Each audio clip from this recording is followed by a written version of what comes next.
C'est un très beau projet aussi esthétiquement parlant, un projet qui mêle justement l'art et la science et qui permet de donner un éclairage lumineux, très joli, plus simple à comprendre et surtout un langage universel pour parler de science. Donc j'ai pensé un petit peu en regardant les graphiques qui étaient proposés au fait que lorsque j'étais en biologie et qu'on me proposait une tache vaguement noire qui devait ressembler de près ou de loin à une mitochondrie et qu'on me demandait de dire ce qu'il y avait dedans, j'aurais beaucoup aimé que ce prof de bio fasse appel à Jeanne Lepayet, la fondatrice de Be Inc, pour choisir ses illustrations. Je l'invite à nous rejoindre sur scène.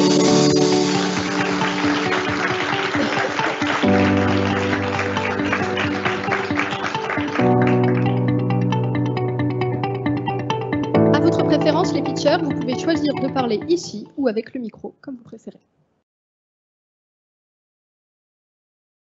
Bonsoir.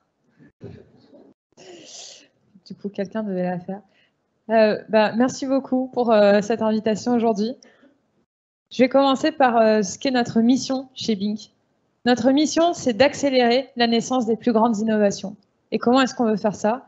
Eh bien, en créant une interaction homme-machine qui soit capable de décupler nos capacités cognitives. Bink, voilà. Audrey avait dit de ne pas revenir en arrière. Bink, c'est une interface, un logiciel en ligne collaboratif qui vous permet de transformer instantanément vos brouillons à main levée en visuels professionnels dans le style graphique adapté à la fois à votre sujet, à votre ambition et au public auquel vous vous adressez. Alors pourquoi le dessin?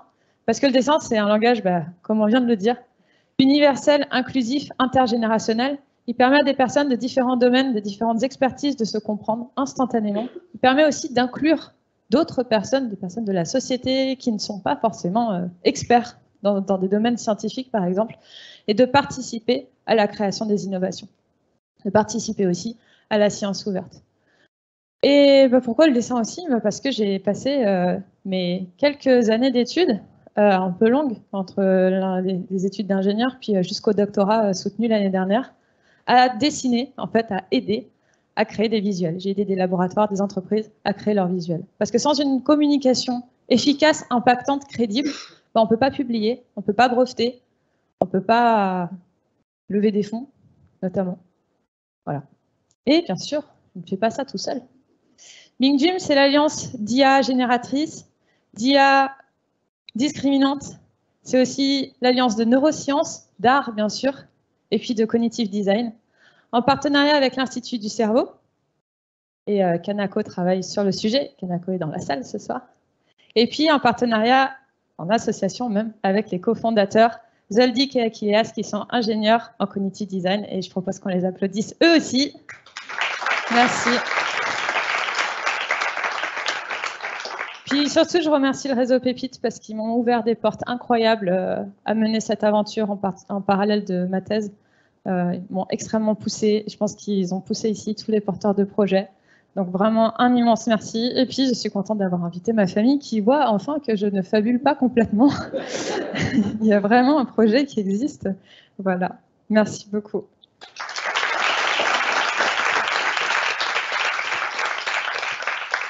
Merci beaucoup. Et donc, j'invite le premier partenaire à revenir, Benoît Fouché-Decorne, pour...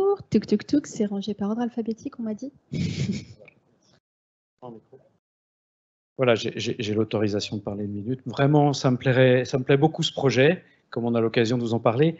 Je suis très, très sensible à la convergence que vous avez pu faire entre l'art et l'intelligence artificielle, finalement. Alors, c'est un sujet qui est un peu à la mode en ce moment. Et justement, j'ai une petite question à vous poser. Qu'est-ce que vous pensez de l'arrivée des projets comme DALL-E? J'allais vous prendre votre micro, mais en fait, ouais. Ça va, un seul, c'est bon. Alors, je pense que mes associés seront d'accord avec ça. C'est une vraie chance pour nous, cette arrivée de DALL-E, Midjourney, toutes ces IA génératives, parce que ça nous permet d'itérer là-dessus et de pouvoir créer des prototypes à moindre coût que s'il fallait qu'on développe tout nous-mêmes. Et ça nous permet surtout de voir les lacunes qui existent, notamment en IA discriminative, plus que générative pour nous en tout cas. Et on se positionne beaucoup sur cette partie-là. Donc, merci à la technologie d'exploser aussi vite, parce que nous, on suit là-dessus, et comme on dit en science, nous sommes des nains juchés sur des épaules de géants. Nous aimons beaucoup les géants. Peut-être que ce géant, c'est Léonard de Vinci.